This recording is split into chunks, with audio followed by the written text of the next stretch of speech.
আসসালামু আলাইকুম everyone, welcome to my channel. আজকে আমি দুধ আর কলা দিয়ে আইসক্রিম তৈরি করে দেখাবো।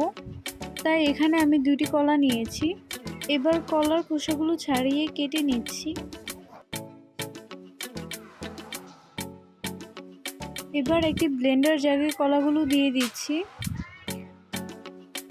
দিচ্ছি পরিমাণ মতো চিনি, ভ্যানিলা এসেন্স দিয়ে দিয়েছি 1/4 টিস্পুন, আগে থেকে জাল করা দুধ দিয়ে দিয়েছি পরিমাণ মতো। এবার সবগুলোকে খুব ভালোভাবে ব্লেন্ড করে নিচ্ছি। ব্লেন্ড করা হয়ে গেলে এ পর্যায়ে দিয়ে দিচ্ছি 3 টেবিল চামচ চীনা বাদাম। আপনারা চাইলে এখানে যে কোনো বাদামই ব্যবহার করতে পারেন। এবার সবগুলোকে খুব ভালোভাবে মিশিয়ে নিচ্ছি। এখানে আমি একটি আইসক্রিমের মোল্ড নিয়েছি। এবার মিশ্রণটা দিয়ে দিচ্ছি।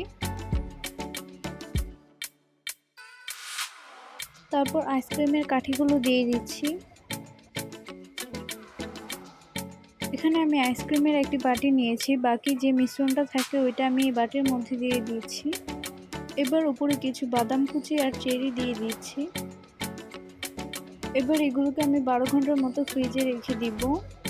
12 ঘন্টা ফ্রিজে রাখার কারণে আইসক্রিমগুলো কিন্তু খুব ভালোভাবে সেট হয়ে গিয়েছে। এবার এগুলোকে বের করে নিচ্ছি।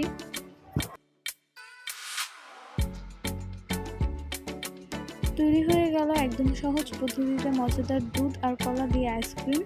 আপনারা চাইলে কিন্তু এরকম আইসক্রিম ঘরে বসেই তৈরি করে ফেলতে পারবেন খুব সহজেই। রেসিপিটা ভালো লাগলে একটি লাইক দিয়ে চ্যানেলটি সাবস্ক্রাইব করে রাখবেন।